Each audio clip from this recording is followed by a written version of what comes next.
picture, and then you can hit the camera button. Yay! Awesome. Sorry about that. Yeah, if it was just the two of us, we could co-host. No worries. But with Tammy in here, made it hard. Yay, we got it worked out. I'm so happy you're here, Aura. I'm so happy you guys are here. Everybody that's watching, welcome to the Crowned Medium. My name's Lorenda. I'm a psychic medium here on TikTok, as well as all the other platforms that we don't mention when we're on TikTok. So, so we get pushed out. And that way also we can all three, since we're all in one live, we can all three see everyone's comments all at once. So we're not trying to go back and forth. When we co-host, I can't see other people's comments and whatever. So we were talking about, hi, good morning. Meg says, nevermore, you might be one of my new favorite people. Thank you. I love Meg. I know Meg like actually in person and live and regular life. She's awesome. And she's an amazing practitioner. So, all right. So today, good morning, Tammy. Oh, my other Tammy. Oh, I'm always amazed when there's other Tammys. I don't encounter them frequently in life. Yep. I actually got to meet Tammy at Camp Chesterfield last weekend for a trance weekend. She's one of my students too. Oh, thank you guys. So today we're trauma bonding.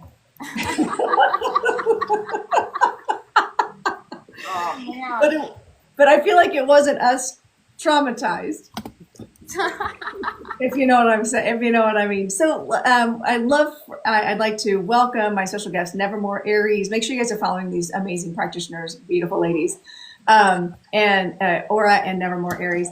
And we are actually going to be talking about something that's near and dear to all three of us. We've all three had spiritual businesses for a very long time. I have multiple businesses. I own a dance studio also. So, and I'm going to sound like a Holiday Inn commercial. You know, I'm not a tax lawyer, but I'm married to one.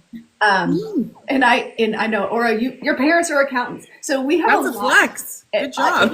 Yeah.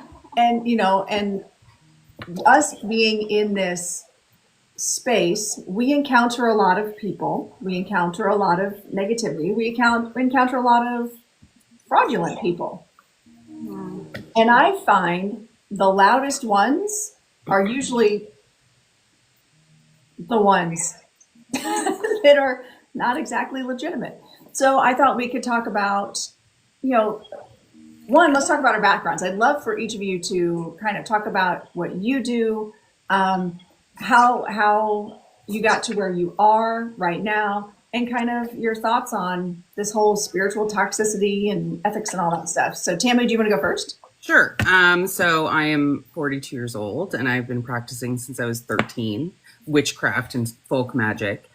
I focused my whole life of study on like history and mythology and folklore and folk magic.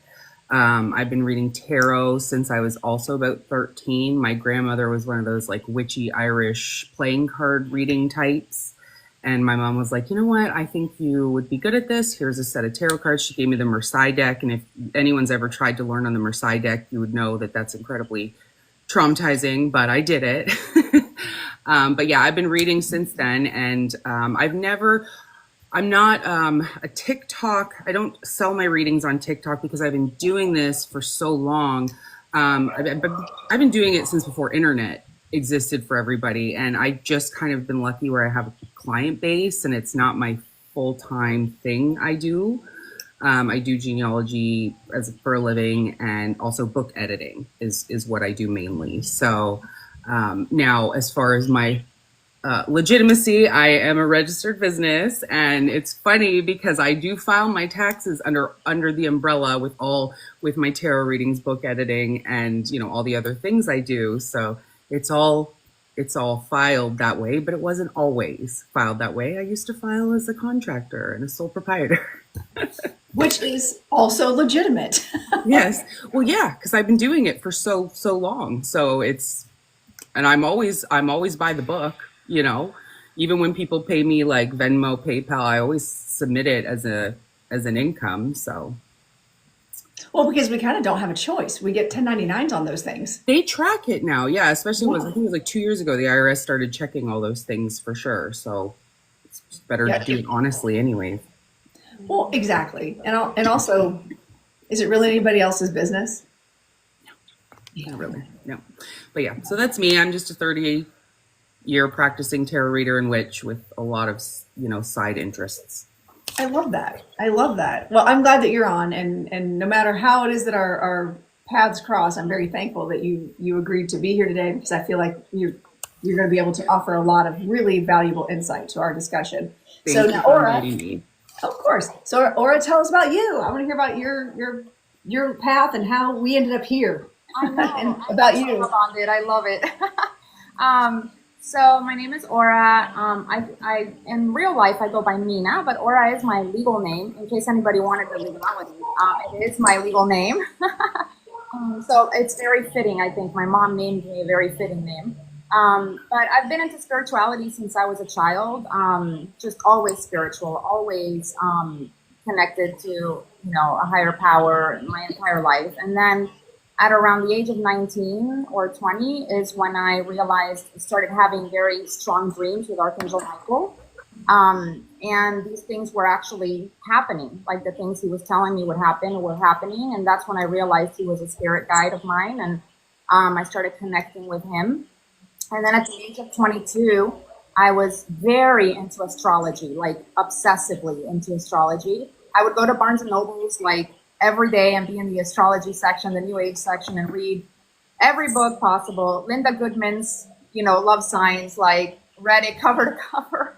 And then I saw the tarot cards in the same aisle, and I was like, let me, what is this about? Because I grew up in a very Catholic-based home. I didn't know what tarot was or anything like that. And I just picked them up and started doing them. And it was almost immediate, the ability to, read.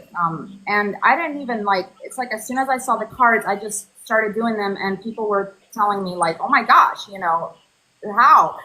And I started connecting with my spirit guides. And that's how I got on TikTok full time. I love what I do. I love my spirit guide, and I keep him on my desk. I always show this picture to everybody. Like I keep him on my desk. He helps me, he guides me, and thankfully that's led to many lives being touched and changed, because they come back to me. They say to me like, you inspired me on my spiritual journey. I'm much further along because of you. And everything started with tarot, right?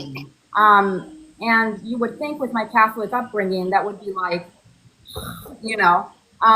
but what my spirit guide said to me was, look, people at church, they're fine. You don't need to, they're whatever. They're doing their thing, just whatever. He said, but we have to be where people need answers, where people are desperate for guidance, where people go for guidance. And that's where we're going to meet them, and we're going to guide them. We're going to help them.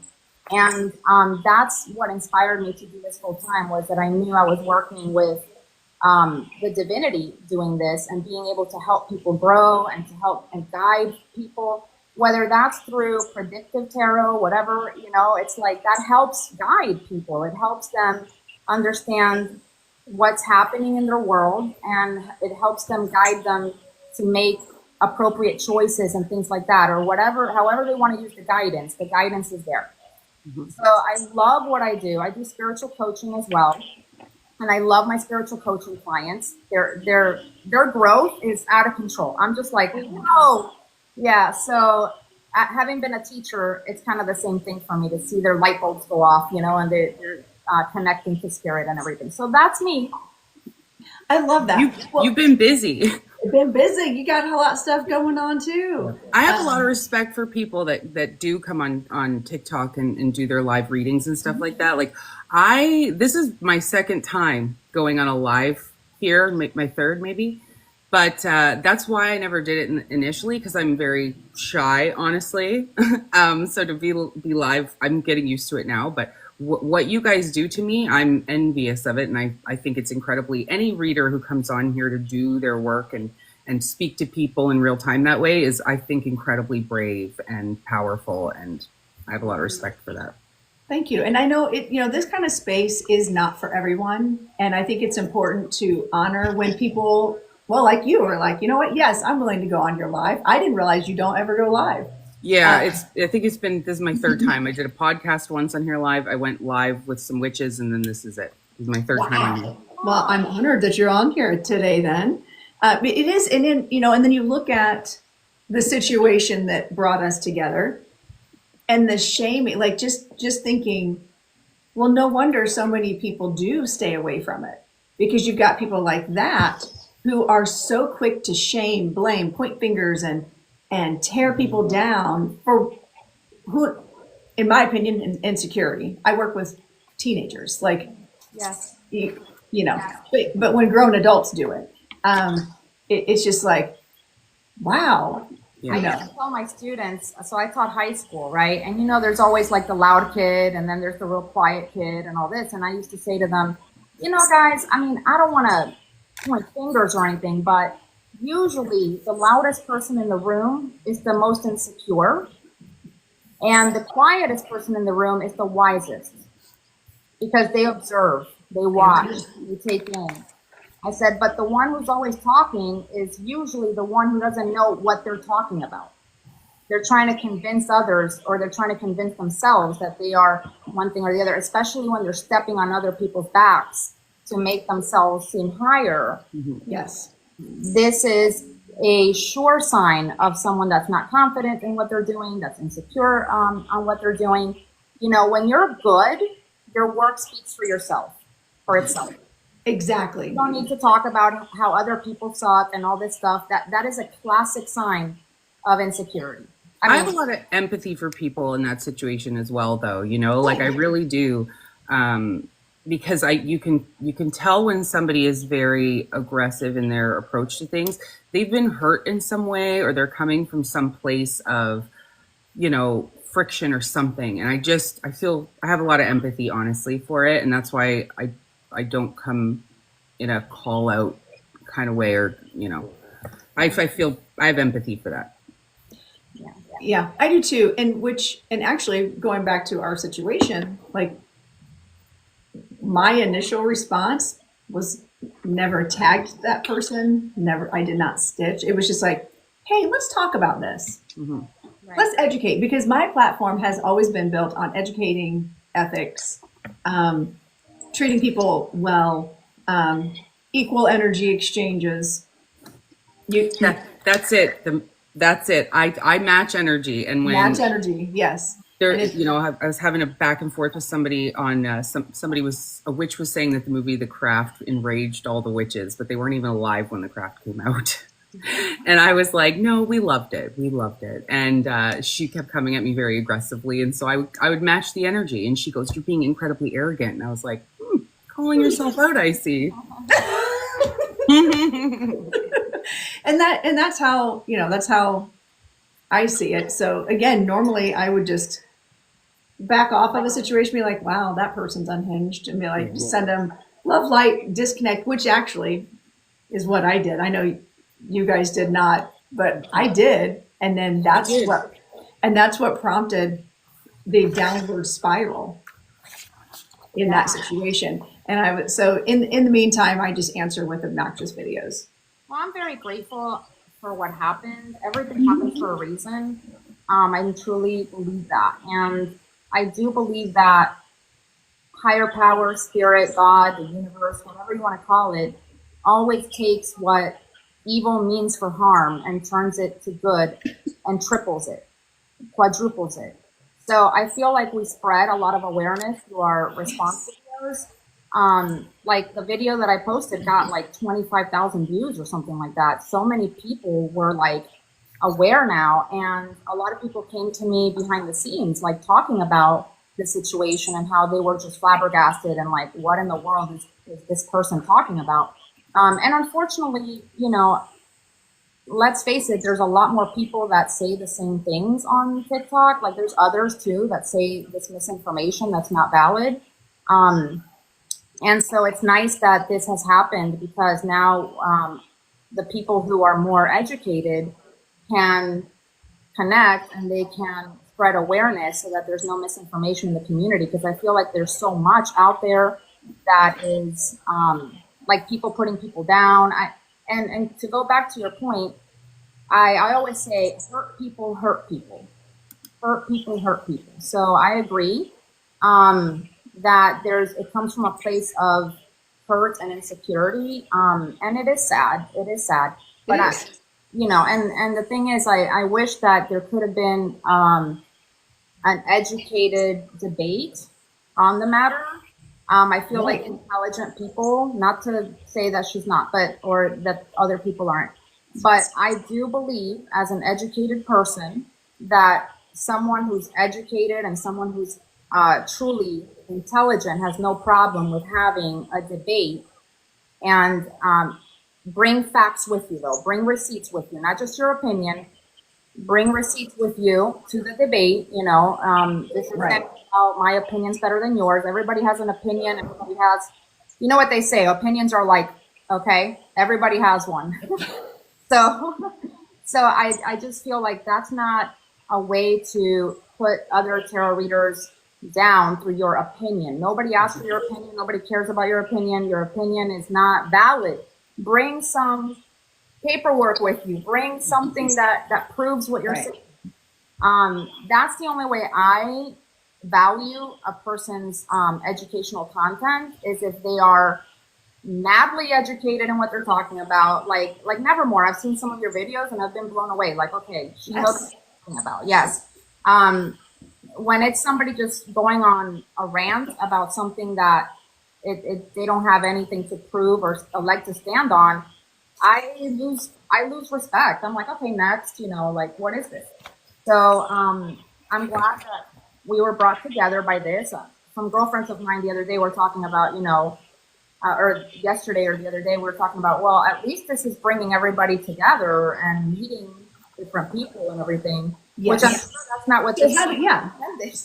So how do we, and that's how I had to look at it. Like, I had to get over my big Leo energy self over here. Like I'm ready to educate. I'm ready to like tell people what to do. And somebody tries to, and we have the video receipts of this person literally talking about me in a very unhelpful, we'll say, way, and questioning my ethics, questioning my intention, questioning my ability as a teacher and a mentor. And this person doesn't know me at all, and was actually being very condescending when I was inviting conversation, saying, hey, listen, just so you know, because the discussion was, if you're a legit tarot reader, you have a business LLC. And the three of us, all three were like, hey, just so you know, that's not necessarily the case. I did try to invite conversation into that person's post. And I was met with laughing, condescending remarks, and then 2 stitches later, and then accused of clout chasing.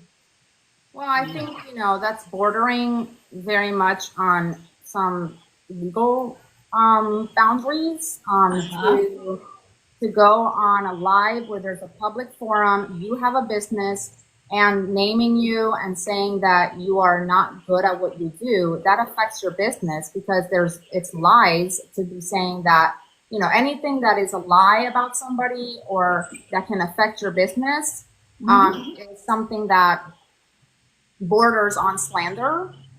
And even we have to be careful. Like, we're not mentioning this person, Correct.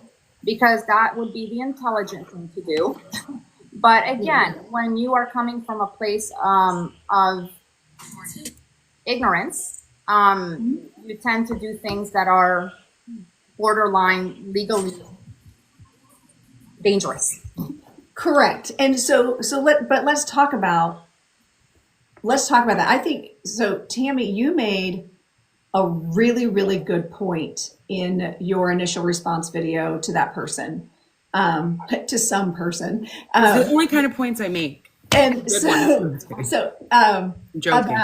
about okay, so yes, if you're going to run this as a business, you should have some sort of way to file. Like, it doesn't matter. Ultimately, the three of us know it doesn't matter. But you made a really good point about public information. Yeah, because the thing is that if, when you register your LLC and it's public record, if somebody doesn't have the money to pay for, what do you call them? The people that manage the thing. I forget what the word is. There's a person that you can hire a person to manage your LLC for you. If you can't afford that, then your address is either your brick and mortar business or your home address. It's, whatever you set it as. And, a lot of tarot readers or psychics on here, maybe they don't want that information available to the public. So you would then file as a sole proprietor or a 1099 contractor, because it's a safety issue and it happens all the time. Like, I do have a large following on my account, and, people try to overstep sometimes, usually with good intentions, sometimes with not good intention, and you have to protect yourself. And I think that that's why some people may not register as an LLC, but also the fact that it costs a lot of money for some people. Yes. In Florida, for example, maybe it's $50, whereas in California, it's $800. I'm in Tennessee, and I know that between the end of last year and this year, I've paid $900 for something. I don't know. My accountant just sends me a thing and says, pay this, and I give them my credit. I don't know what it is, but it's something to do with the LLC. I know that. So, I've paid in the last 6 months $900. Maybe somebody doesn't have that kind of money to do that, Right. It's expensive. It is expensive. And then to again, if you've got a bookkeeper, a service agent, like however, there is more entailed, especially if you do this. And you know what? If you get paid $50, you're technically a professional now. Yes. Yeah. Yes. Correct. Yeah. So, Yeah. but do I need to register? Well, if you have an LLC too, you have to have a website with your name, right? Yes. And you have to have a bank account with your name. So that's more fees, right? Bank fees, $12 a month. So there's 100 and something a year. So there's a lot of costs involved when you go LLC. And the only reason I went LLC is because part of my business is dealing with other people's transactions, and especially in the genealogy and book editing field, because some authors need coaching. So I will help them set up their KDP and all that. So yeah, I need the LLC because I'm now messing with people's income as well. So I need to have it protected and legitimate. And as long as I feel like, if you're paying your taxes, which is not public record, it's not like somebody can go and be like, did you pay your taxes? And there's a database where you can see that. So as long as you're paying your taxes, like you said, through a Schedule C or, as a sole proprietor, that's what matters, I suppose, to be a legitimate business, right? But it doesn't take away, I feel, from you being a professional.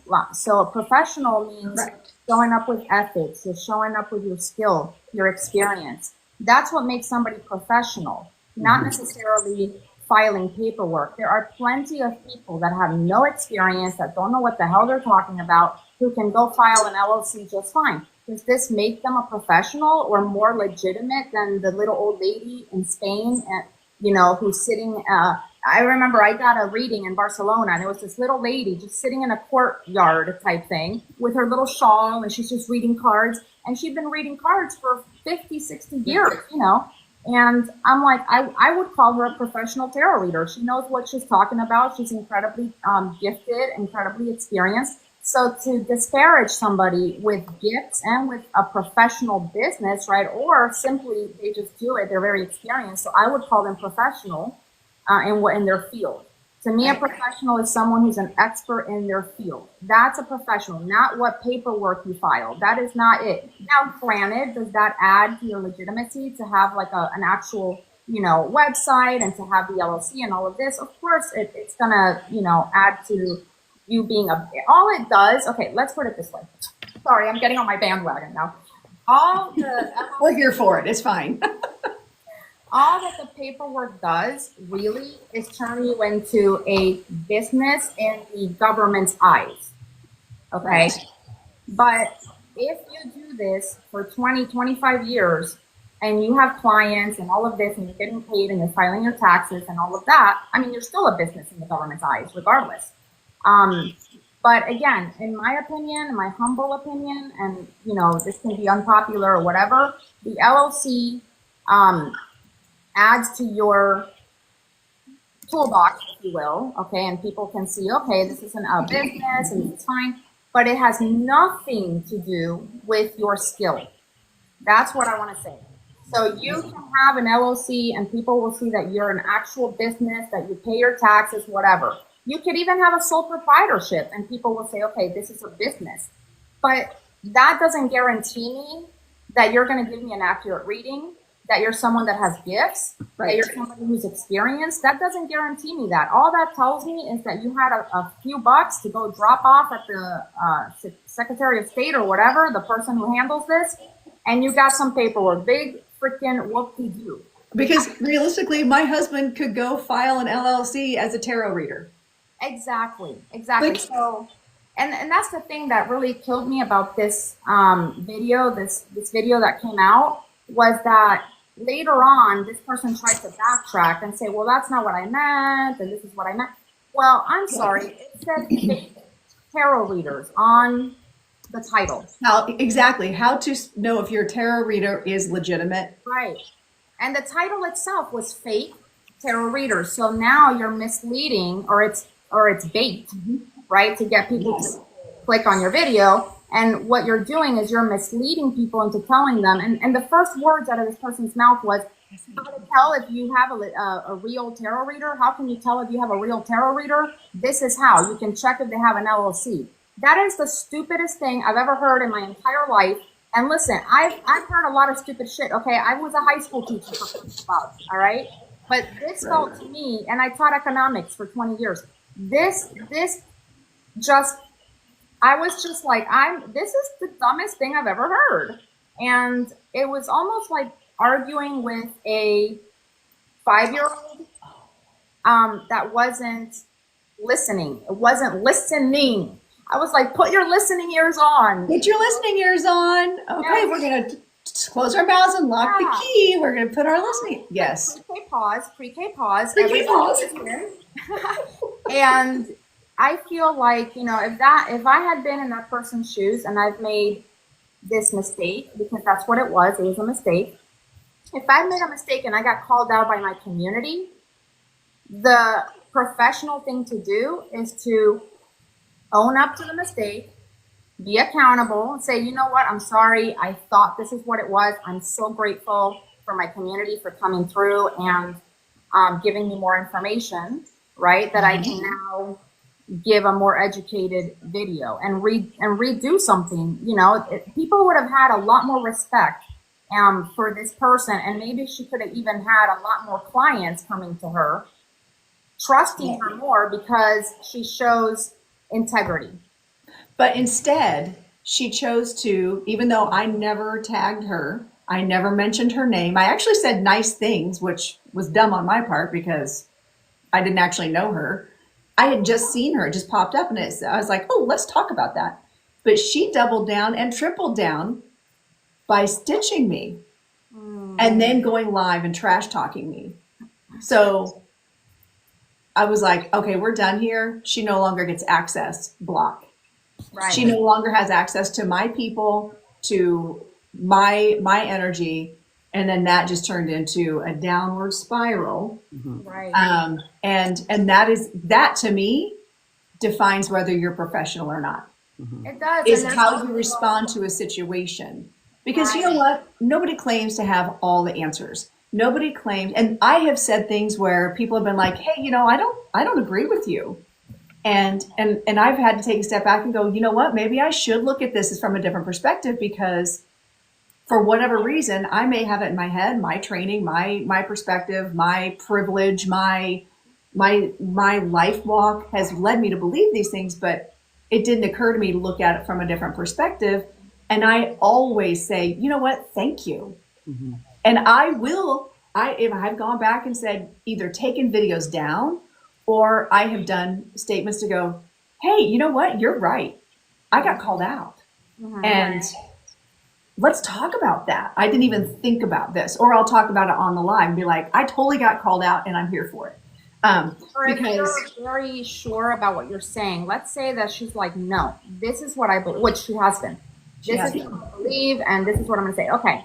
So agree to disagree in a professional way, and don't go on your live and mention somebody's name and then start disparaging their work. That's not professional. That's illegal, number one.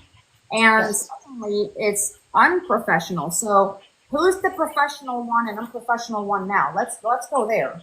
because professional has to do with ethics, integrity, on knowing how to handle yourself. Now, when I was in law, I was in trials, right? Since we did criminal law, criminal with the prosecutor's office. Sorry, I'm like, because I did criminal defense as well, but with the prosecutor's office. And lawyers, we would disagree in the courtroom, of course, because I was defending the state, and then you have the defense lawyer who's defending the defendant, and we had difference in opinions, and we, whatever we did. But I'm telling you, as soon as the trial was over, or even when we broke for lunch, basically, we'd all go to lunch together. It was like shooting the breeze. But in the courtroom, we had different opinions, but we would still be friendly with one another. We'd still be professional with one another. That's what professional people do. If I don't agree with you, I can say, Lorenda, respectfully so, I'm sorry, I don't agree, but we can. And this is why.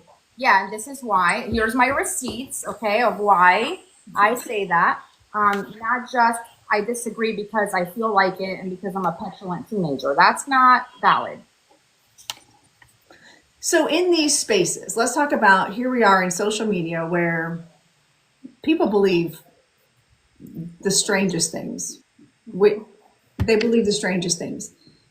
How do we, as ethical creators, as ethical practitioners, how do we combat? Like, how do we combat that?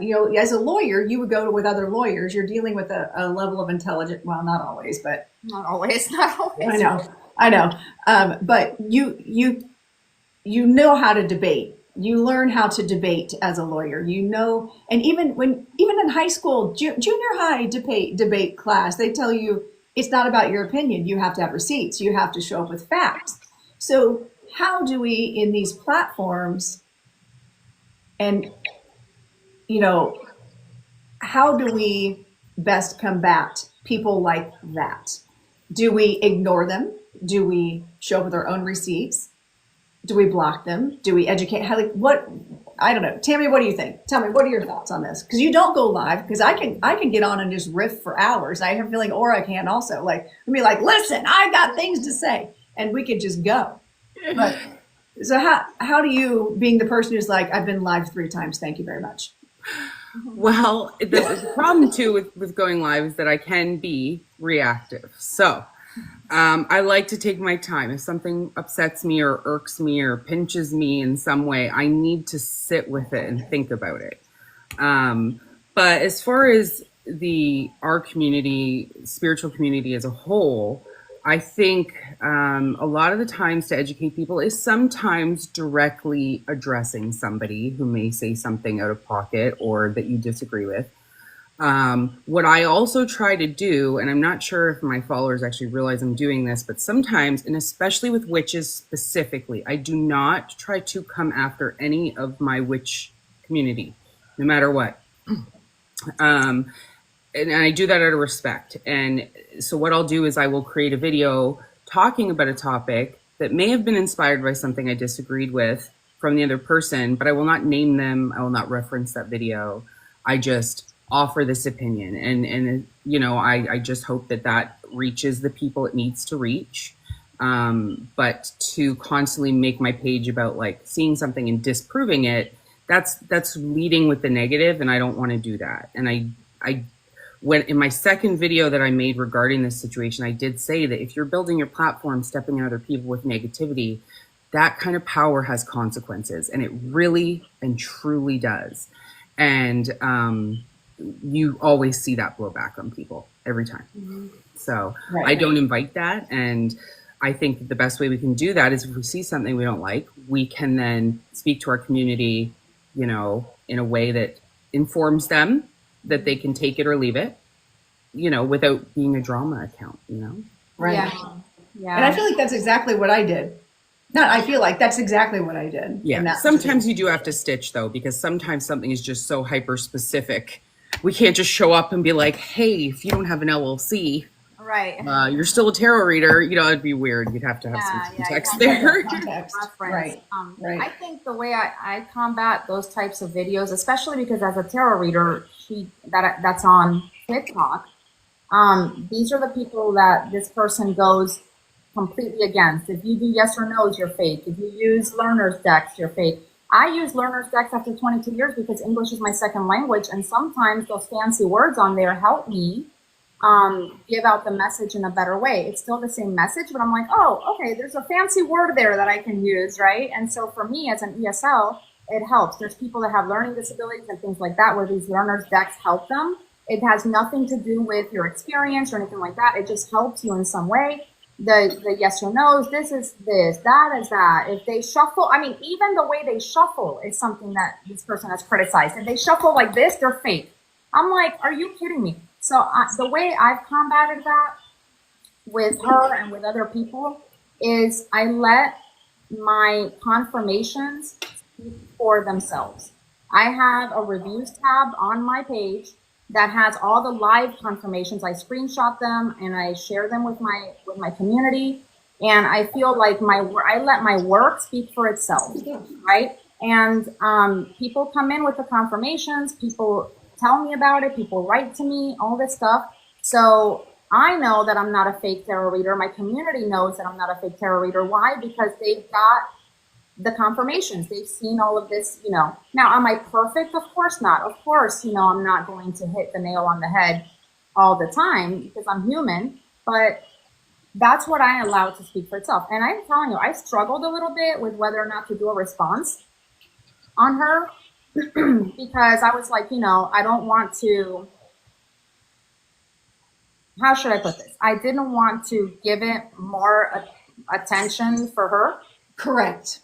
But I was like, you know, this is worth discussing for the bigger community. Sometimes you have to speak up. It's so outrageous, the things that are being said. It's affecting people's livelihood. Mm-hmm. And at that point, and our livelihood, right? At some point, you have to defend yourself and be like, okay, enough. I see it as defending. I came in defending not myself because I am not a tarot reader on here, right? So I came in with zero skin in the game. I have nothing to lose by speaking on this at all, and I have nothing to gain. I spoke up because I dislike seeing people who position themselves in a higher status or who are in a higher status putting down those that either are or that they view below them, you know?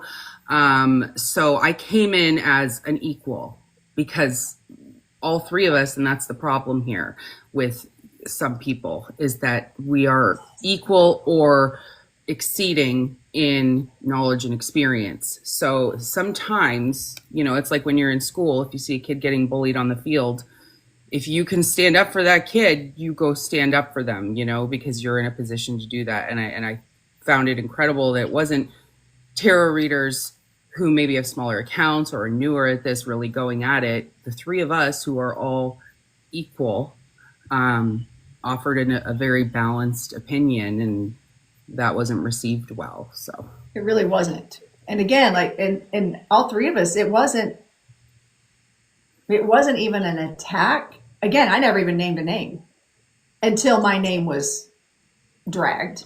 Then I was like, oh, hey, oh, now you've said my name.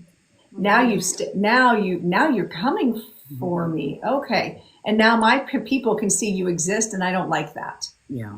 The day I saw the live was crazy because I do have wards up. Tell that story though. Tell that story really quick. I have wards up to reveal to me when I need to see something, if somebody is speaking badly about me or something. And, you know, so I have these wards up, and I was working on something else all day. I hadn't been on the app, and I took a break and I opened up the app and I swiped, and it was like 3 swipes later, and I came across this live immediately. I knew what was being talked about and who was being talked about, and it just was crazy that I came across it that quickly. Not crazy, I knew why, but you know, and so it was just fortunate that I came across that, to see that live conversation and reaction that wasn't as curated as a TikTok video and revealed a lot more and a lot of contradictions, right? Like to be a tarot reader and a legitimate tarot reader, you have to have a registered business, an LLC. But scammers can have an LLC, so that doesn't make them legitimate. Right. If anything, she's actually leading people to scammers. that have LLCs. Like, well, you know, I could be getting scammed, and I'm like, well, do you have an LLC? Yes, I do. You can look it up here. Okay, I'm looking it up. Okay, perfect. I'm going to believe everything you have to say because you have an LLC. You must be a professional. You must be great. I'm always honestly more suspicious of somebody who has LLC in their name than of somebody who shows up just named, you know, just their name. Tarot reader. Like if you've been following on Book Talk, the Audra Winters drama. So on Book Talk, and that's in a whole nother rabbit hole you'd have to go down. But Yes, I do Book Talk on my other account. There is a very young author, 22 years old, named Audra Winters, and she sold tons of books, but the book wasn't great. But she was very insistent that she's made this a business. She has an LLC. Now, I've been in publishing for 16 years. I work as a book editor. I've worked for publishers and indie authors. I've never once in that whole 16 years ever come across an author who, before they even published their first book, created an LLC. That was the weirdest flex I ever heard. And again, you know, it trickles over into Book Talk. Like, you don't need to do that. You know, when your book royalties come in, you're not even filing as a sole proprietor. You're filing royalties, which is a totally different section of the tax filing. It's just very strange. So when somebody says LLC, I'm like, that's weird to me. Well, it just, I feel like, I'm sure her intention was not to promote scammers, obviously, because she's so against scammers and she thinks everybody's a scammer. But anyway, but that's essentially what really she's doing, is promoting scammers. It's like it's weird, right? Like, you'll get scammed if this person doesn't have an LLC. In other words, if they have an LLC, they're real. Now I'm sending you to a bunch of scammers who have LLCs, and I'm making you believe that they're real. That's what I think this person doesn't. It doesn't compute in here that what you're saying, that if they are, because listen, if I recall the video correctly, and I may be wrong, and if I am, I'm sorry. If I recall it correctly, she kept using the word real. And legitimate. Fake, legitimate. So, if I would have had a lot more respect for it, if she had come in and said, one way that you can vet a tarot reader is, number one, through their experience, number two, their reviews and confirmations, and number three, to see if they are an actual business, just adds to the legitimacy of the reader, but it's not necessarily something they have to have. You know, in order for you to not get scammed, look at their reviews, look at their confirmations, look at their work, observe them for a day. Due diligence. Yes, due diligence. Due diligence. Do your due diligence. Don't just assume that because they don't have this little paper, this EIN number or whatever, that they are fake. And what really just irked me was the word fake, you know, in the very front. And then all of the excuses afterwards. Well, that's not what I meant. Well, this and that. And I'm like, okay, now you're back. Now you're trying to clean up your mess. Just own it. Just own it. That's all it takes. And, you know, but, you know, going back to the spiritual community, I feel like it's just a matter of educating the right way and educating with evidence. You know, I'm obviously very evidence-based, have the evidence. This is why I post my confirmations, so people have evidence, you know, of accuracy and everything. But I've never, with other readers who attack the community, that in and of itself says a lot about them. Yes. A lot. Anybody who goes and makes their let's say 50% of her platform, okay, I don't know exactly, but let's say 50% of the platform for her and others, it's not just her, but others too, is based on disparaging their peers. Yes, and in an attempt to make themselves, and this is what Tammy had mentioned in her video, in order to make yourself look better, because you don't show up with your own receipts, you have to push everyone else down. You don't shine on your own. You have to dim others' lights to be brighter. There's other ways to lift yourself up, and that is through confirmations, reviews, people coming in the live and saying, yes, you got this right. You know, there's times when I have trolls come in and they'll say things like, oh, you're fake or you're a liar or whatever. And I'm telling you, I have my communities in here. I can see them typing away. And I'm telling you, they stand up for me, man. Like all of them are like, look, she's always been accurate for me. Da da da da da. They fight that troll so quick, that troll leaves. Like they have nothing else to say. They're like, okay, never mind. So your community will speak out on your behalf. You don't need to do it. Your reputation will precede you. And, you need to establish a professional, now that we're using that word. That's so weird. It's so weird to use that word. I don't know. Yes. So establish a professional reputation and people will respect you. Establish a reputation of being a loud ass gossip or somebody who disparages others. Guess what? People are going into your life for entertainment purposes, literally. Correct. Because I know so many folks who've come to me and said, oh, I've gone into this person's life, that person's life, this person's life to be entertained because it's so bad.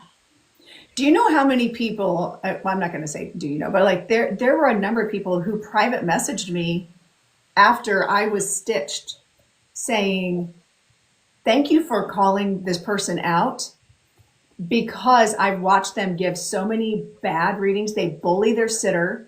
They tell them the information is not accurate. And as a practicing medium and tarot reader and all that for the last 15 years, I hold myself to a standard. Like I've got to have evidence. I'm an evidential medium and I'm evident, even in the tarot cards, I would say, okay, so this is what I'm getting, right? Where she's not. And she's very quick to, but what I appreciated was the number of people that were like, thank you for posting that. Yeah. Thank you for saying something, because more people need to stand up to people like that. Because, and I grew up with the mentality of, for every finger you've got pointing, I've got to do the puzzle piece. For every finger you've got pointing at someone else, you've got 3 pointing back. How many people do we know that are like, you're doing that? And they see it because that's what they're doing. Exactly. Yeah, no, I agree. And I'm the kind of person that as I'm reading, people are like, oh my gosh, yes, absolutely. Or they'll, there's times when I'm saying something and they're literally typing it. And I look up, I'm like, holy crap. Oh. Like yeah. So I get excited, man, when I get those the yeses, the this or that. And people in the live can tell you. And that's how I prove my professionalism. I don't have to go and make a video about other people, this, that, and the other. It's people are going to see right through. I feel like people see right through it. And I'm going to tell you, I was someone. But you'd be surprised how many people don't. I know it's true, unfortunately. But I got a reading from this individual. Some people, some person. This individual and others, not, but this happened about a year ago, 8 months ago to a year. And my daughter and I were sitting at a Target charging the car. All right. So we're sitting in the car, we're charging the car, and I'm bored. I'm looking at my phone and I watched the live for a while. And I was like, because everything, people were like, no, there were a few yeses. Okay. I'm not going to take away from the fact that some things she got, but the majority of things, people were like, no, that's not it. So I was like, holy shit, this is so entertaining. I couldn't stop watching, right? It was like watching a train wreck. So I said, I've got to get a reading. And my daughter's like, shut up, Mom. You're not about to spend $40-something on a freaking reading. We could go to Target. You could buy me makeup. Like, are you serious? And I was like, yes, I just want to see if there's accuracy for me, just so I can experience this. So I did, and I was floored. I mean, I was like, oh my God. I asked about a particular relationship, and the entire reading was about the relationship with my brother and his wife. I don't even talk to them. So I was like, how can we have a relationship? How about this? Well, this happened, that happened with you and your brother. I'm like, we don't even talk. So I didn't have the heart to say, this is incorrect, right? I just said, thank you so much. And I called it and I just said, thank you so much. And I left and I was just bored.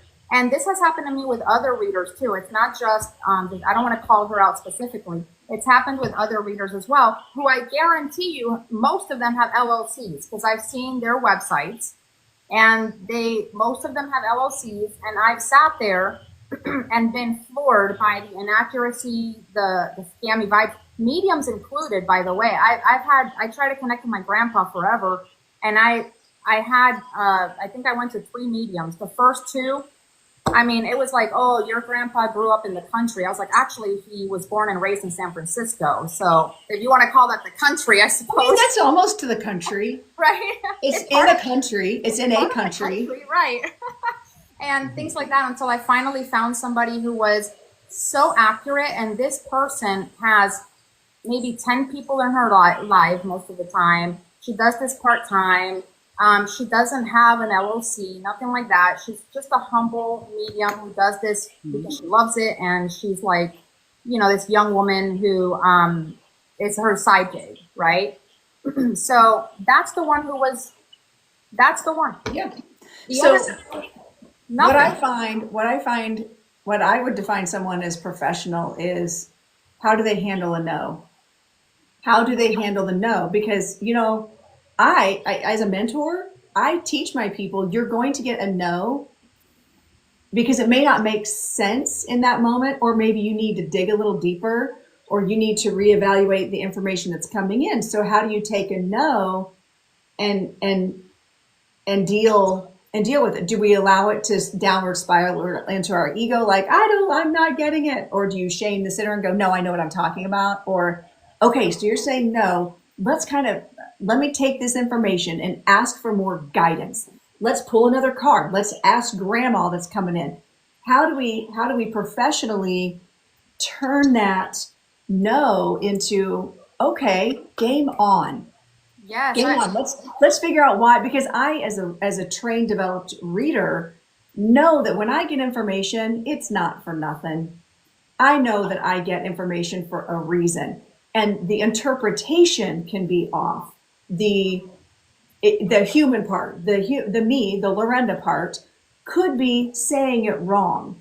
It could be an interpretation issue. So how do I go back and go, okay, so Spirit wants me to continue talking about these pogo sticks for whatever reason. So let's talk about what a pogo stick means to me. It reminds me of my best friend, Sarah. So this would either maybe be, I'm talking about your best friend on the other side, or there's a reference to your best friend. So this is what pogo sticks mean to me. Yeah. And by the way, that actually did happen once. And it ended up being the person's best friend on the other side talking about their childhood memories. It had nothing to do with a pogo stick. But that was Spirit's cue for me to talk about that. And what ultimately happened is that no turned into like 10 more pieces of evidence. And that's, to me, what a true professional does. You take the no and you say, okay, let's figure this out. Yeah. And as opposed to, well, I'm always right.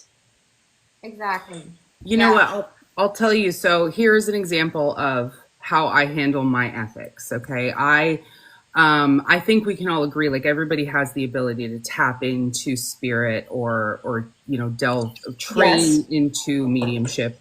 I have done extensive training with mediums, and I've had plenty of experiences and evidence-based, readings that I've done for people. However, I am very inconsistent with it. And I know that. And I cannot make a living as a psychic or a medium that way, because I cannot rely on either my interpretation or my gift that way. I can read tarot cards, things come through intuitively, but I can't guarantee that I'm going to connect with your grandfather or be able to give you the feedback you want. I know that I mostly can, but it's not 100%. So it is not part of my services offered or ever included. Do you know what I mean? Yes. And that's part of my ethics. I just know that I cannot give somebody that. So I'm not going to fake it. That is not I'm usually fake it till you make it for most things, but not that. All right. Yeah. You're not going to fake being a doctor till you make it. This is very specific. I'm not going to pretend that I can read you when I cannot sometimes. Right. And that does, like, I do trans mediumship. I don't offer it as a service because I don't feel like I am consistent enough. And I have my own fears connected with that. Yes. And just because I 100%. can do something doesn't mean I should be offering it as a service, right? And so, yes, understanding your own boundaries, that is ethical. That is part of ethics of this business. Another ethic that I see in the, I see this diverge between straight mediums and psychics versus witch mediums and psychics, and that is the third party reading situation.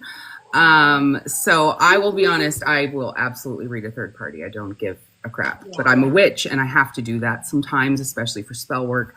But you know, if I'm doing a tarot reading and somebody is asking about their broken relationship with their sister, I'll pull some cards on the sister because I want to get a balanced look at the situation. Some readers don't do that, and that's fully valid. I respect it. You know what I mean? It's just it just depends on your gnosis and your beliefs and what works for you and your spirit, you know? So that's where ethics are still important, and it's important to understand your reader's ethics and what you agree with or not. Every reader's going to be different with their ethics, so long as you're not disparaging others. Have your ethics, it's fine. And like for me, we were talking about the mediumship. I do mediumship on the channel. And I have a refund policy. That's part of my ethics. So if this person doesn't come through, I'm going to refund you. If I'm misinterpreting what they're saying, or there's miscommunication, because sometimes things get lost in translation. You know, the spirit will try to say something to you, and sometimes it's like, I see letter A, but really it was an H, you know, because in my mind it looked like an A real quick, and that, et cetera, things like that. But if the person, it's only happened to me, to be honest with you, on the live, it's only happened to me once that I had to give a refund. And the reason was because the spirit came in, it was her son, and I can see them with my mind's eye. I can see them standing here. I can see what they look like. I can see all of it. And I could see the young man standing there, but he wasn't speaking. He was just like quiet as a mouse. And I was like, oh my God, say something, you know? And he was just quiet as a mouse. And I described him to her so she could see that he was there. And she's like, yes, that's him. You remember that, Ange? Yeah. And I said, well, listen, he doesn't want to communicate. He's just here to like see you and watch and everything. I said, but I'm going to go ahead and refund you. Even though I've given her all of the information about what he looked like and his mannerisms and all of that. And she agreed that that was her son. But I still gave her the refund because she wanted to hear from her son. You know what I'm saying? And he was just real quiet as a mouse. We can't force things to happen sometimes. And that's part of my ethical practice. And of course, when people come in and they say, well, I have people that come in and say, are you accurate? I do. I have people that come in and that's due diligence. That's somebody that's coming in and just asking an honest question. Are you or what's your accuracy? And you know what? I just send them over to the confirmations. Mm-hmm. I say, yes, go ahead, go to the confirmations. And there you can see, I actually encourage you to watch a reading first and then pay for a read, you know. So everybody has their code of conduct, like in any profession. Some of the code of conduct is universal, I feel like. And one of those ethical practices that's universal, I don't care who you are, you should follow the ethical practice of not disparaging your peers. That is, right. Yeah. And, you know, after that, if you don't want to read for third party energy, like you said, and that's part of your ethics, go for it. You know, what's going to happen is the people that are going to come to you are going to be people that don't want to know about third party energies. They're going to trust you to guide them with the tarot and not tap into third parties. That's fine. There's plenty of readers that do that, and you'll get the audience that wants that, you know. But I read third party energy.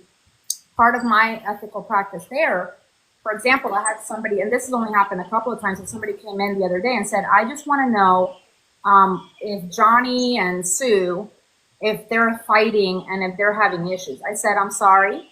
Yeah, I'm not for Johnny and Sue. Right, because that has nothing to do with that's like a fourth party reading. Right. Exactly. And I said, I'm sorry, I don't feel comfortable reading about other people's lives unless it has something to do directly with you, with the relationship with you, that you need guidance because this person's behavior. I said, I will read them in that situation. I go, but I'm not going to go peek into people's private life that they don't want, their arguments and stuff like that, unless it has something to do with you and you need this information to help you in some way. But if you're just like trying to pry into a couple's arguments, you know, that's where I draw the line. Okay? That I agree with that. That is agree. such a good point. That is such a good point. Well, and I know my platform as a reader, I have built mine around empowerment. And for if people come into my live, first of all, I don't allow people to just drop questions. And that's just my preference. If you're running your platform like that, that's cool. That's what the expectation is. That's how you're doing it. I don't like that because of the amount of scammers that come in and like try to poach people. But when people come in and say, will I get married to so-and-so? I'm going to go, I don't know, will you? Because it's a choice. There is no set in stone thing. But how can I empower? Let's talk about that question. What can I do to attract the right person to make sure when I make a decision to get married that I'm in perfect alignment with what I'm supposed to be doing? So I try to, no, I'm not going to read. Does Johnny love me? I don't know. Have you asked him? Right. And if you're asking me, then I feel like you might already know. So let's talk about what can you do? So whether it's tarot, mediumship, psychic, whatever the reading is, when they want to know what externally is happening, I always hand them a mirror. And I say, let's talk about you. Let's talk about what you can do. What power do you have? And I tell you what, that I feel like has been it's very gratifying part of my professional journey is to empower people to know what they can do and what they hold within them, and without ever having to tap into someone else's energy that doesn't have my permission. Right. And I'll ask them, how would you feel if you found out your friend has been having you followed and taking pictures of you and recording your conversations? How would you feel? And be like, oh my God, that'd be weird. I'm like, but you're asking me to do it. Right. See, and I do it a little differently. I do most likely outcome based on the current energy, but I always say to them the caveat here. People have free will, people can change their minds, and I'm just giving you the most likely outcome based on today at 9:01 a.m. Yes, the current trajectory is what I always say. At the end of readings, you have to leave people feeling like they have control over their situation, because they do. And I do that with my tarot readings, but because I'm also a book editor, when authors come to me, they're very insecure and nervous. And I'm like, you know what? I'm going to leave you better than I found you. I promise. You are going to walk away confident that this is good for you. You know, we've made it the best. And the same thing with tarot and spirituality. You have to come at it with an empowering perspective. And I'll tell you, actually, so I've been reading tarot 30 years, and I know tarot in and out, every which way, any way you throw the cards, I know it. Early or mid last year, I got like a spirit message telling me to stop reading the cards upside down. Stop it. So I was like, and I was always against that. I loved reading them every way, but I did. So I tried it. I stopped pulling cards that were reversed. It completely shifted my readings, and I approach the readings so differently now because there can still be cautions in the cards. They don't have to be reversed. And this, you know, the cards, the way they're spread out, that tells you the story anyways, whether a card is a blockage or a pathway. And the cards were never originally intended to be read reversed. So it's just completely changed my energy with reading, and I don't know that I'll ever go back to reverse cards, to be honest. You know what's funny is recently, and I don't think I've actually said this out loud, recently I've started doing cards I'm like, listen, I don't have the bandwidth to read them upside down today. So I just read them normally, but if a card falls out, I do pay attention to, like, if there's a person and they're looking a direction, or if a card accidentally does fall out and it's upside down, I'll be like, okay, fine. Fine, I'll recognize that it's doing this, but I might also lean into it intuitively and go, but what's happening in the picture by it being upside down? but I'm definitely not a doom and gloom predictor, and I don't believe that upside down cards. Sometimes to me, it's just delay or it's a choice, whatever. Yeah. But even if a client knows a little bit about tarot and they see a bunch of reversals, they could interpret that as negative. And if they go and Google it, it could also be interpreted as negative. Well, also, if I get a cold and I Google that, I could also WebMD. Right. And your doctor's not accurate 100% of the time either. So. Oh gosh, yeah, that's true. But I teach tarot as well once a week to my subs. And I always say to them, listen, the reading reversals is a matter of choice, right? If you feel comfortable reading them that way, fine, but it doesn't make you less of a tarot reader or less experienced to read them. I prefer upright only as well. And I find that the negative stuff comes out if it needs to. And I always say to them, the surrounding cards are what means everything. When I do yes or no's, for example, I do those. And I always throw in the caveat, guys, a one-carder is tricky, okay? It doesn't give us more of the story. So you get what you pay for. You're getting freebies, all right? So, and then I'll give them examples. Somebody will say, am I going to get the job, right?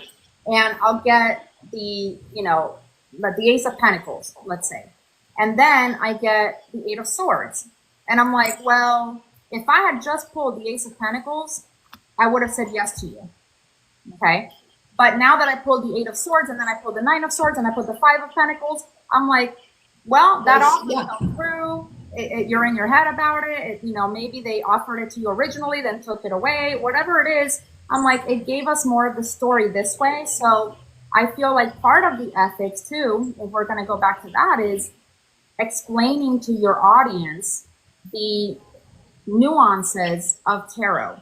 Listen, educating your audience. Okay, I will do the yes or no for you, but the more of the story we have, the better for your guidance, for your peace of mind, etc. So I find that when I read my cards, the way that my spirit guide presents them is, and I don't know if some people in the chat have had readings with me, the way I present the story is their past, present, and a little bit of the future. I don't see that spirit gives me too much of their future.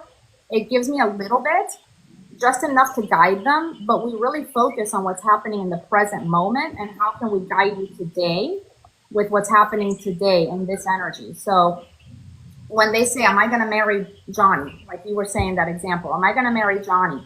I say, let's look into it. Let's see what the most likely outcome is. And what I find is that my spirit guide will focus on the problems between her and Johnny more than it focuses on whether you're going to marry him or not. It'll focus on what's the issue. The current, because there is no future set in stone. It is the trajectory. And I think that this goes back to the ethical part. And so that some person has put down people who, by the way, read intuitively. Yes. Read cards intuitively.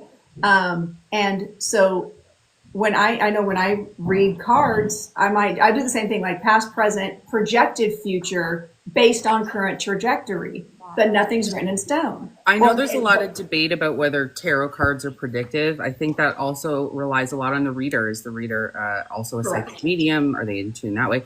But I think tarot can be predictive in the sense that if I have all the ingredients on my kitchen counter to make a cake, and you say, am I going to marry Jim? Johnny. Well, guess what? Married to Johnny.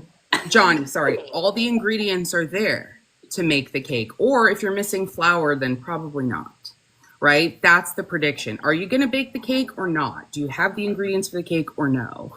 Correct. And have you turned the oven on? Right. Yes. Like there's that. You can make the batter, but if you haven't turned the oven on, if you haven't taken the steps to do it, no, you will not have a cake. Exactly. I always say to them, okay, I don't see marriage here, but I'm also seeing that there's lies, there's deception here, there's this, that, and the other. I'm seeing that in the present moment that's there. Unless you guys resolve this, Oh, you're going to have a cake with cayenne pepper. Yeah. Yes. It's just batter, really. Yeah. I always say to them, this is what's going to most likely occur, but you have the power. Now you've been empowered by spirit, by my spirit guide, by God, by the higher power. to change that trajectory. You have free will. Right. So, you know, work with your partner, try to have a compromise, try to have a conversation, and you can change the trajectory. You can change the trajectory. Not always, we know that, but you have more power. That's what tarot is all about. It's about guiding people, giving them the guidance they need so that they can accomplish the things that they want. And sometimes it's not, I always say to them, sometimes it's not in your highest good, you know, to marry Johnny. And so let's talk about that. You know, Johnny's a karmic. You're here to learn. You're here to learn from him. He's here to learn from you. Take the lesson, learn the lesson. I always say, find the lesson, learn the lesson. Find the lesson, learn the lesson. So you don't have to meet Johnny again in a different outfit.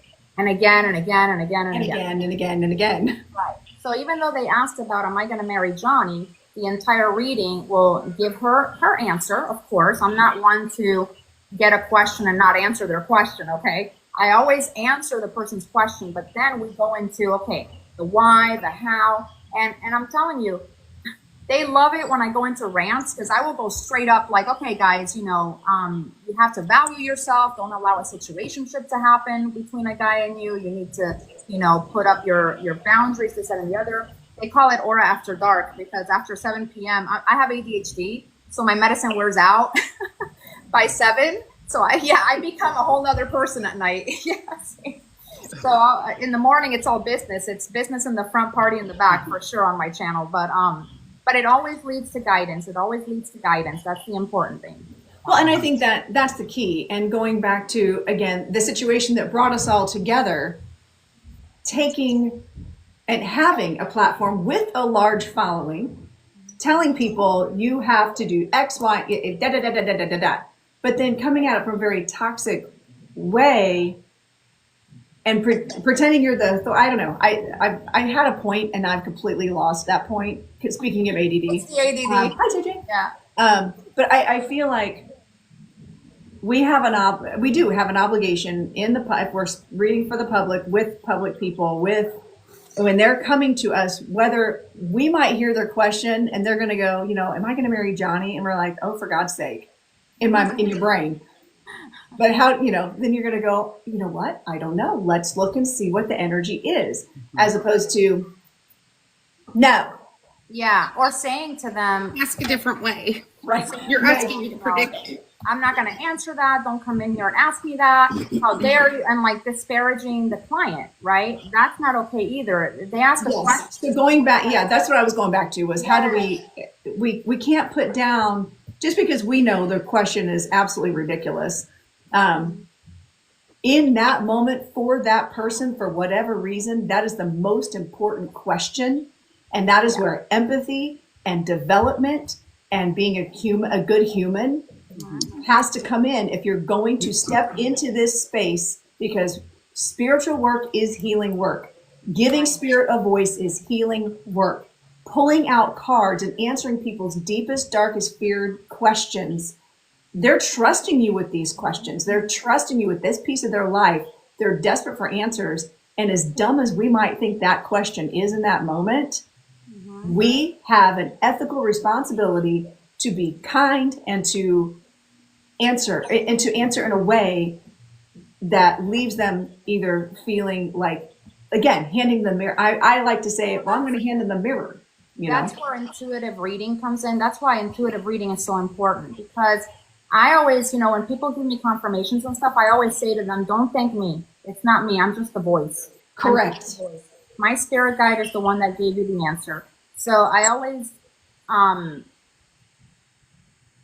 feel like if somebody comes in and says to me, okay, am I going to marry Johnny? Whatever. Johnny is not good. The Johnnies today are getting pooped on, okay? But, poor Johnny. Poor Johnny. But if they say to me, am I going to marry Johnny? My intuition is the gift of clairvoyance. I have the gift of clairvoyance. I can tell you intuitively. I can look at the cards. Sometimes I channel only. I don't even use the cards at times. Sometimes I'd say to them, look, it depends on what my spirit guide wants to do today. Does he want me to use them or not? And there's times where I'll sit there and just be like, okay, so this, this, and they're like, yes, yes, yes, yes. And then it's like, okay, now I either don't see a wedding or I am seeing something based on the current energy. But if I didn't rely on my intuition, so to be an intuitive reader is not a good thing. Well, I'm going to tell you, I do readings, like I said, with my intuition only sometimes. And I get yeses constantly. Yes, that's true. Yes, that's happening. Yes, that's going on right now. Whatever it is. So how can you say that intuitive readers are fake or they're scammers? Right.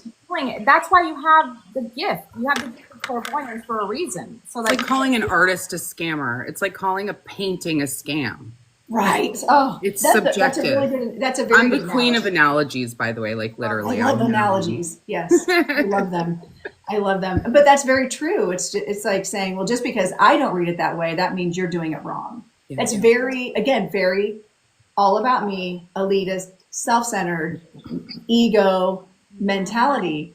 And just because you don't do it that way doesn't mean nobody else can or should. Much respect. Like, if you want, I've seen readers who read cards based on textbook definition only. They don't rely on a spirit guide. They don't rely on anything other than the definition. Listen, as long as they're accurate. And sometimes that is actually called for. And can I give you an example of why? My husband, I knew he needed to leave this particular job. Intuitively, I knew.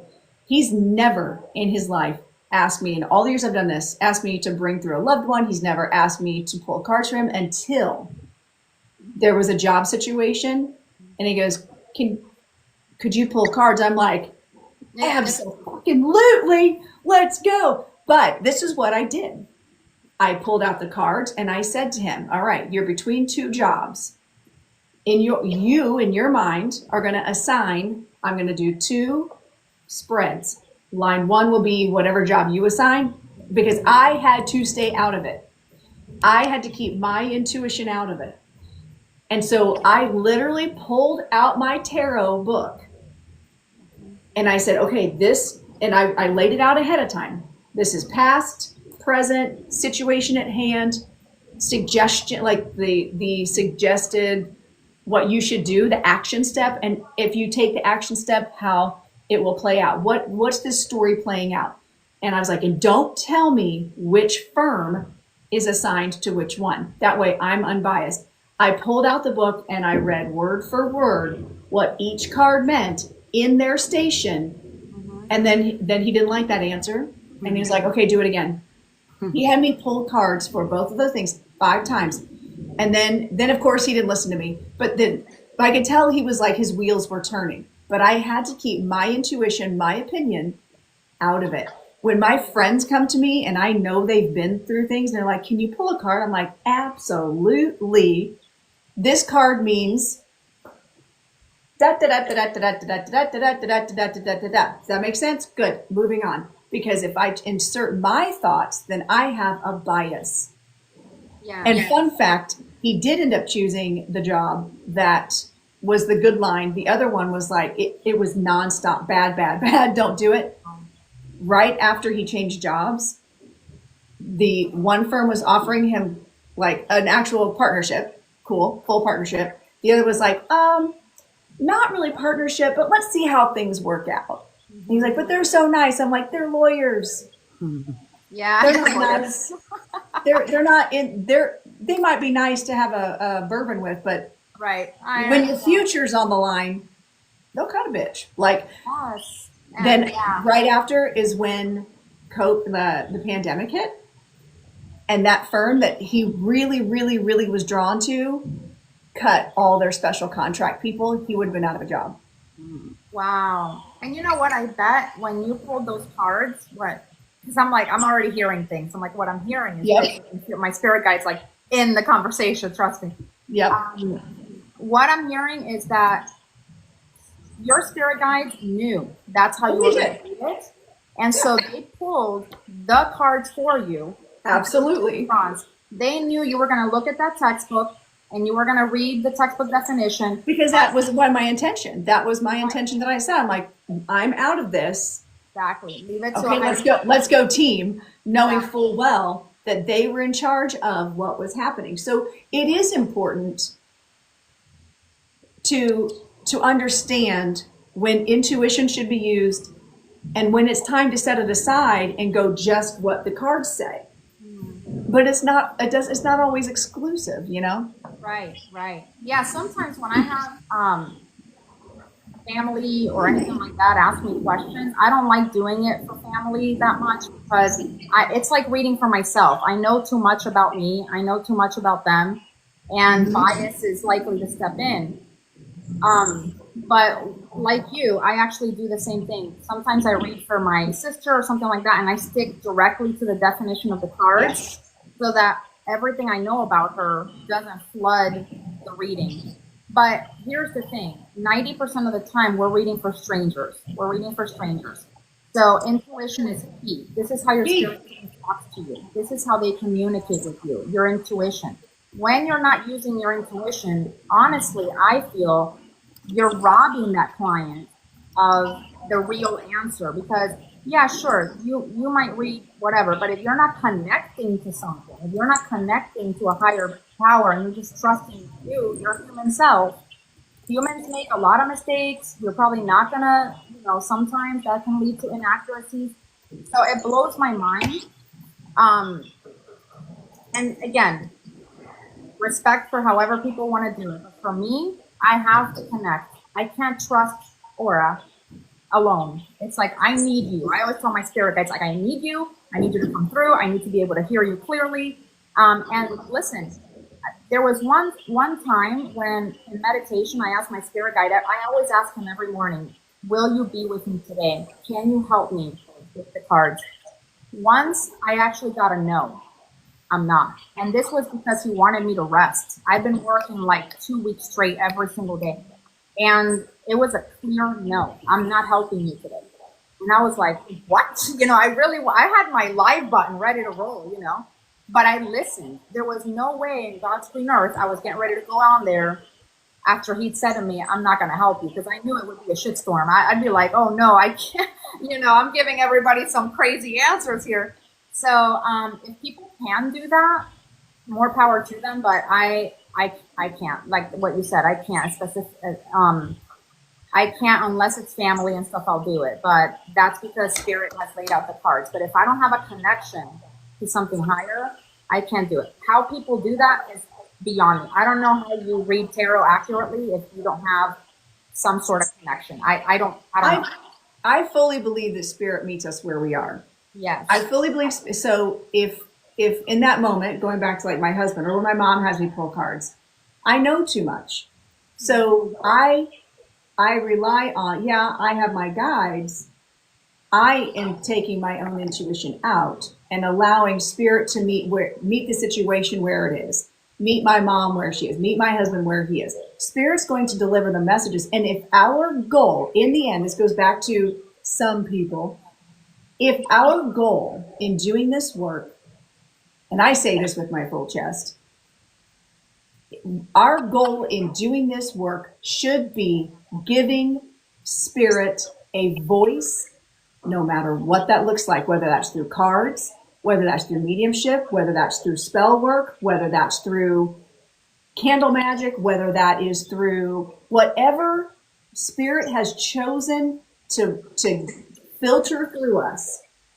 If our job as spiritual practitioners is to give Spirit a voice and tools, period. And they will meet us where we are. So Aura, Spirit knows she's got to know that we're here. This is how she functions. This is where we bring it in. Tammy's like, listen, I got handles. I got things and stuff. And Spirit's going to, but the integrity comes in when it's not just about serving our own needs. Like, well, I got to pay rent today, so I need to do readings and change people's lives.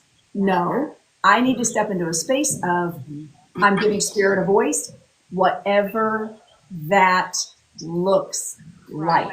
Well, that's another. Ego aside. Yeah, go ahead, Tammy. Yes, go Sorry. ahead. So I have to hop off soon, so I just want to add this.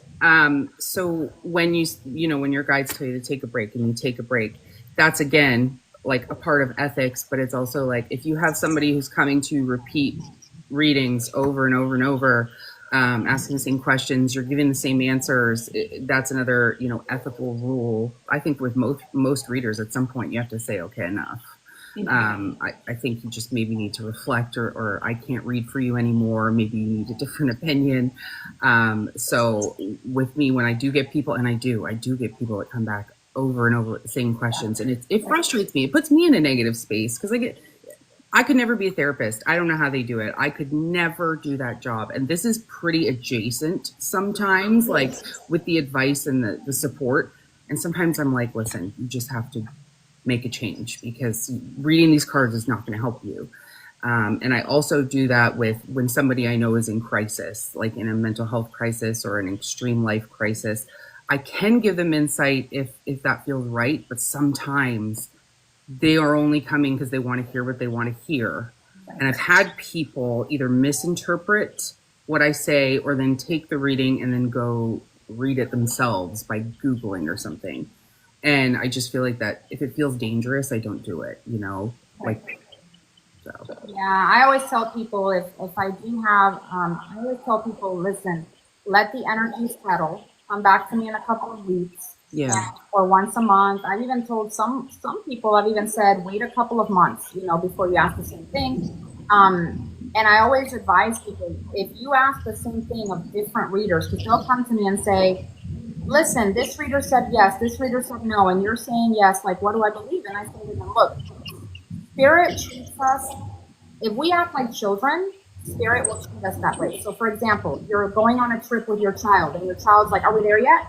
No. Are we there yet? No. Are we there yet? No. Eventually, are we there yet is going to turn into a, you know what? Yeah. And we're still driving. We're still driving, right? And the kid will be like, that's not true. You said yes. You said no.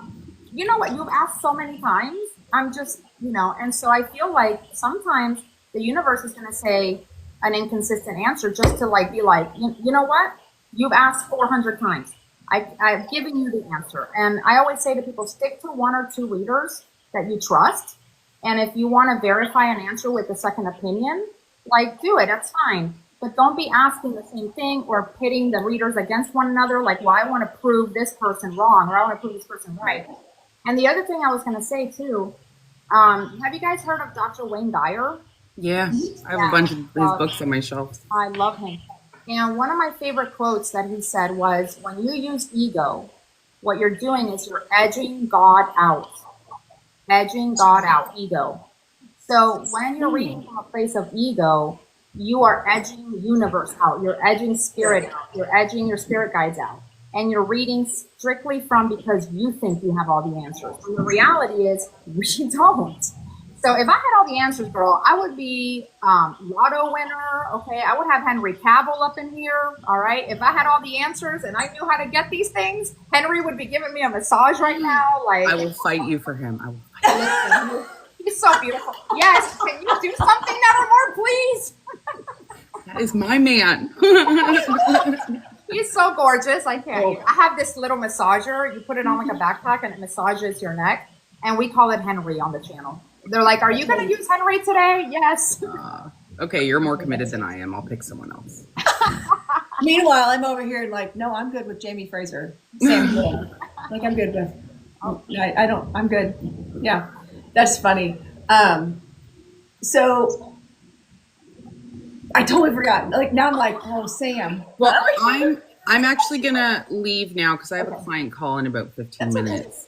But thank you so much for coming on. It was so good talking to you guys, and I think we had a good conversation. And I'll just give anybody watching just a quick little, we were talking about confirmation and reading the cards. If you don't want to read your cards for confirmation, a quick little spell trick that I do is, even if it's just burning a bay leaf, do I look for this job? Do I belong with this person? You write on your bay leaf, you burn it, but you set a keyword with it. So like a real word, but not a word you use very often, like chartreuse. That seems to be popular on my page, the word chartreuse. You say, if I hear this word, then I'm supposed to go ahead and do this thing, right? And you say within the next week, within the next 30 days, you set your keyword, let it go. And if you don't hear that keyword, then you're, good. It's a little different than asking for a sign, because a sign is visual.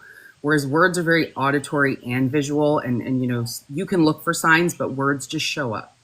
So you know, if you don't want to pull cards that way, that's my little spell addition I would add is keywords. And I do have a couple videos of it on my page if anyone wants to know more how to do it. But we'll definitely make sure you guys are all following Nevermore Aries, and you know, she doesn't go live, so I feel honored that I might now. I don't know. You might now. I don't know. Maybe we can come on and do some work together. I'd love that. I'm here every Thursday. That's really the only day I go live anymore because I'm so busy with other things. Is my little show here.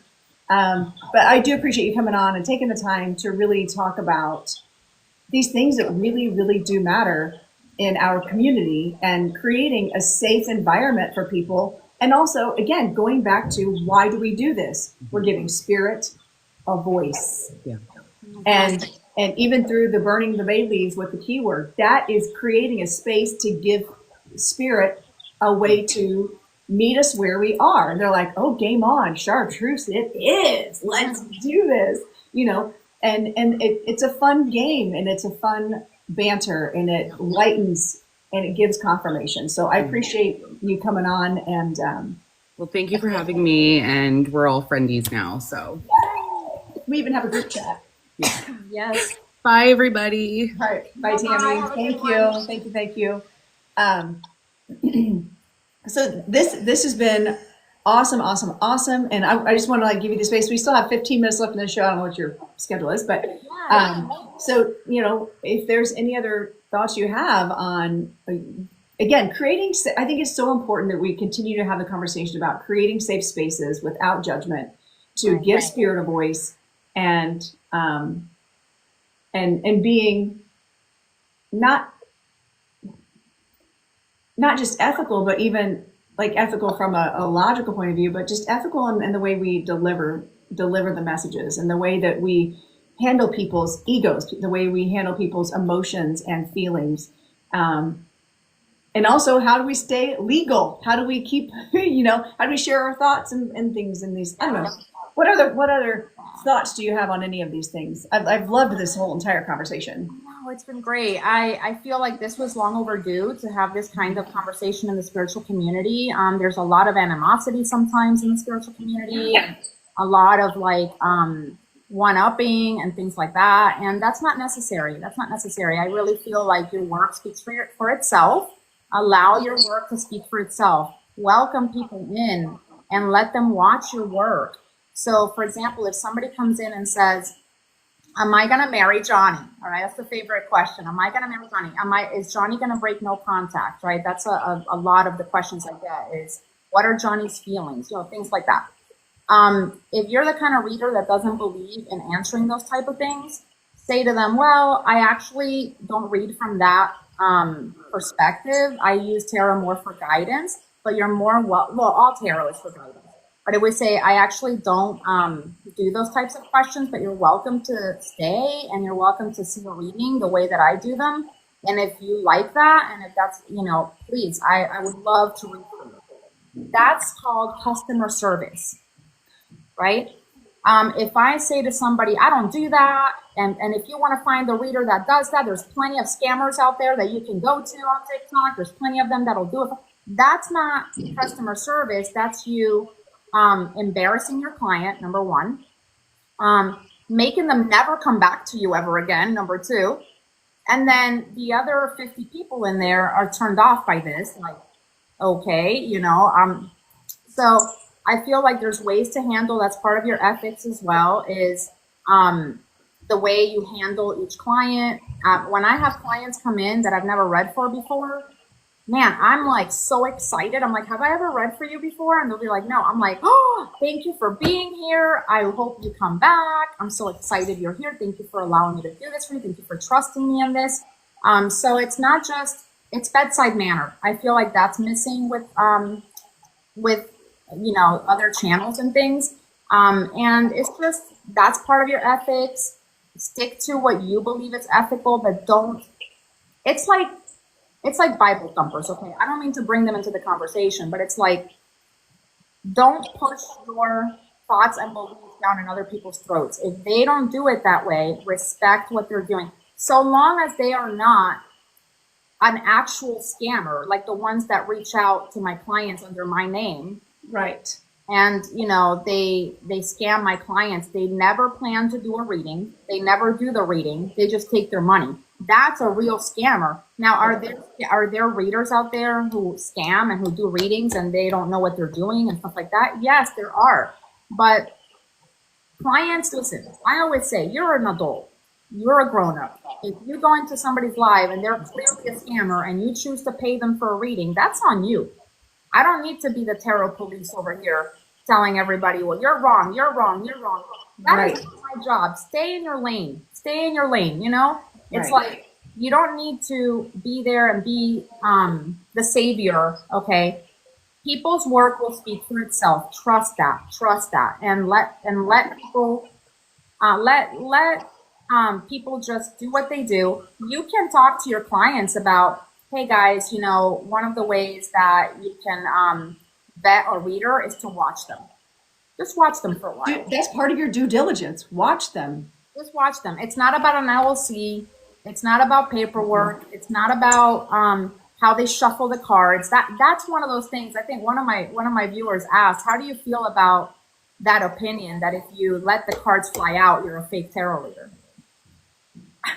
Yeah. So now, and part of, I believe, and now what's funny, now I will say, you and I run our platforms so differently, and not necessarily in a bad way. Right. I literally, you're going to laugh, because I know you're new to me, right? So I have this whole thing where when you come into my room, I have an intro that says, please do not drop your personal questions. Your whole platform is drop your questions. I'm doing readings, but you make that clear. I say, I have too many scammers. Don't drop your questions. If I'm doing readings, they're spirit led. So when people pop in, I could be talking about what we're talking about, right? And they're going to go, am I going to get married to Johnny? I have this mug. What does it say? Would you like fries with that? Because I'm not a drive-through medium. Right, where they can come through and ask whatever they want. Like when you pull up to a drive-through, you usually wait till someone says, how can I help you? Where, why would you come into a public platform, totally ignore the intro that pops up? You have no idea what people are talking about. Mm-hmm. Why would you just drop would you pull up and go, French fries? Yeah. Like, no, you wait till somebody says, how can I help you? I would like some French fries, please. So like, it's that whole concept of like, please also, as a consumer, as a person who is watching, as a viewer, read your room. Be careful. Be careful with your personal information. People will come in and be like, my mother passed away 2 weeks ago and I'm desperate to hear from her. Well, guess what? You're going to have 6 of me in your DMs that are none of me, but 6 of me saying, my loved one, I saw that your mother passed, and they're going to do. And so I am very, very, very much an advocate for viewers' safety. And if there are times when I will open it up very, very rarely, I'll be like, okay, drop your questions. But even then, it's very rare because of the amount of scam accounts. So I do it for safety. Now, again, no shade to you, because that's what your platform is. And you're like, bring your questions. Let's do this. Let's do this. But yeah, if somebody walks in and says, am I ever going to be happy again? I'm like, ooh, I don't know. Right. Because that's that's your ethics, but you don't go around making videos about how people who get. So it would never occur to me to make a video about someone like you who actually, that's what your platform is. You do those kind of readings, which is perfectly fine. This goes back to the viewer. Mm-hmm. Do your due diligence. Pay attention. Don't just drop your questions, because what if, and actually I had one of my accounts, I had a Gen X account that got actually taken over. And so someone else was going live with my old account. You couldn't see my face. And I'm like, you have to pay attention. They were selling like Tupperware under my account, and finally got taken down. But read the room. Right. Read the room before you drop your questions. I have said that before. Yes. When I'm in the middle of a reading, I'm obviously in the middle of a reading. Correct. So I have people who will ask questions like 10 times in a row. and I have to stop and say to them, excuse me, Sue, I'm doing a reading right now. I can't answer your question. Please stop spamming the chat. I can't see my clients' comments when you do. My mods are instructed to mute those. Yeah. Oh, yeah. I don't. Not blocked, just muted. Yeah, I have a couple of mods, but they're not there all the time. So I mod myself, and it's kind of hard sometimes to. When you're right. Yeah. So I try to mute them if they're, ridiculous with asking again and again. Now I do open it up to questions, as you know, because when I do the yes or no's, people come in and they ask.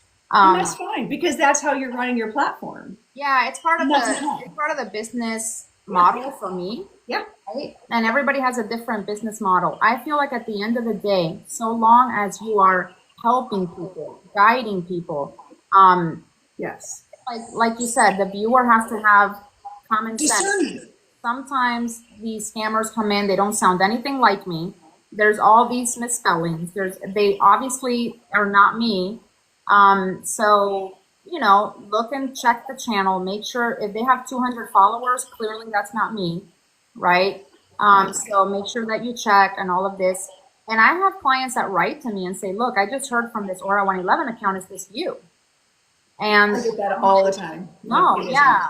And that would be the wise thing to do. If I have somebody reach out to me after I've heard them on the live say, I'll never reach out to you. That's a scam. Don't listen to these emails or whatever. So I would reach out to the creator and just say, hey, I just want to make sure, is this you? Or, so it's at the end of the day, we have to also trust that these are adults, that hopefully they're going to do their due diligence in the matter. But again, it's all about your business model. It's all about how you run your business. It's not about forcing business models down people's throats. And it's also not about calling them fake or slandering a whole Correct. Right? Because you may not be naming them, but I'm going to tell you right now, if a whole bunch of readers were getting less business because of this person's statements, that's a cause of action. It is. All those readers can get together and file a lawsuit. Yep. She doesn't even have to name anybody sometimes, right? As if it's like she can name one person and then all these people are like, yeah, it's happening to me, it's happening to me. I'm sure there's some form of like getting damages if you can trace it back to this person in some way, shape, or form. And in this case, she actually mentioned you by name, which is like, that is one of the first elements, right, of a slander case. Like, you have it all. If you can show that some people said, I'm not going to get a reading from you because I just heard that you're fake, now you lost $50, $100. That's enough. You have damages. You have damages. So we have to just be smart about the things we say. I think the best thing to do is don't talk about other people. That's the number one thing. Correct. On this live, we've been forced. Our hand has been forced. Correct. To talk because we're trying to make people aware, and in a way that's legal, in a way that has receipts, right? That's the difference between this live and those videos. Right. So it's like, people might say, well, that's what you're doing right now. No. We're coming with receipts. We're coming with actual legalities. We're coming with, information that is accurate. So we're not just over here bad mouthing somebody. We're actually saying this, and this is not correct. And fine, if you have the opinion that shuffling cards this way and having them jump is not accurate or whatever, don't do it. Right. Don't do it. And just tell people, I don't like doing that. It's not for me. It may work for others, but it's not for me. It's all about a matter of respecting your community. And this isn't any profession. So if you want to be a professional, respect your fellow peers. That's part of a profession. That's part of being professional, is respecting your community. Trust me, in the legal community, there are lawyers that shoot themselves in the foot, and they have a reputation of being horrible, or being crooks. Being crooks, right? There's that reputation, but they do it to themselves, and people will know. Right. Again, you don't have to be like so and so or these types of lawyers or scammers or whatever. Just do your work, respect others, and let others make their own bed, dig their own hole. That's on them. Right. And in our case, like in our situation, like, well, for me, like I saw that video that was very misleading and very wrong. Very. So I created my own video empowering and educating people, but never naming anybody, never calling anybody out, and actually giving a comment saying, no shade to that person, but this is my perspective. Mm-hmm. And this is what I know as a business owner. And then the way it just downward spiraled was like, what the heck? And even my final response was like, I feel like you're just picking a fight. Like, I don't understand. I wish you well, but I don't understand why you have to come at me this way. There was no need to come back with criticism that made you look bad or anything like that. I mean, and then also just coming at me in that live. Yes. I got the screenshot that I got the screen recording of. So yeah, you're right. And the fact that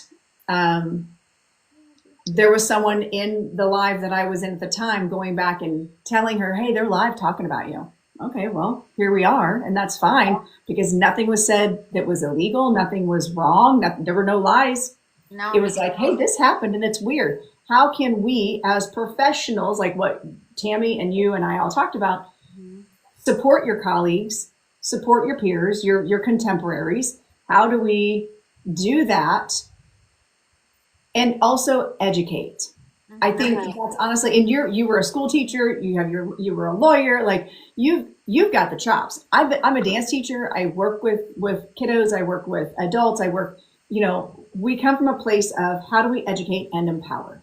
Right. And I think as long as you're coming from that space, you're going to be successful, and you're gonna help your people be successful in choosing the right reader for them. Just because someone has a platform and they have a lot of followers does not mean that they are good at what they do. It does not mean that you should be giving them money. Mm-hmm. Correct. Just because you have an LLC doesn't mean that you should be giving them money. Exactly. And also pay attention to how that reader not only reads, that's huge, right? Watching them, you can ask a reader, hey, can you show me a review? And can you show me a couple of reviews before I pay you? Like if you're doing a private reading or something and they're paying, $150 to talk to you, that person has every right to say, hey, before I pay, do you mind if I can ask you for a couple of confirmations? I just want to make sure, whatever, before I spend. And I know, like myself, I have reviews. I have Google reviews. Those I can't take down. Right. Those are there. They live on the internet forever and ever. So we've got Google reviews. We've got website reviews.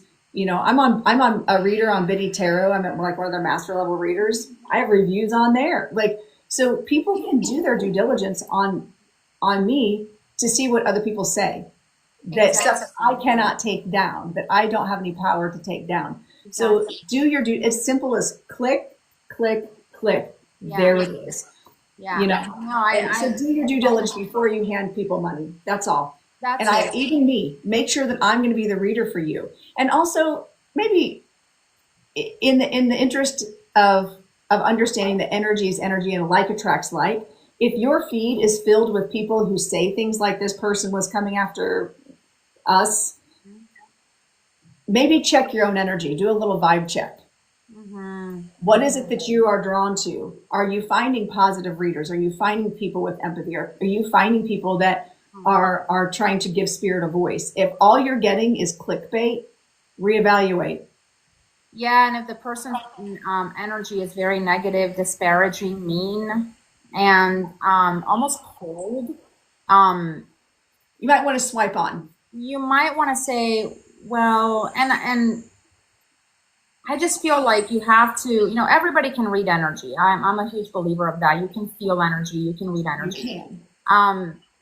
And I feel like if you watch them for a while and you see how they treat others, and this is for any reader, not just this one, any reader, and you see how they treat other people, etc., if you're okay being treated that way and you want to give them $50 of your money, that's fine. Maybe you like how You're an adult. Yeah, you can do that. whatever. You can do that.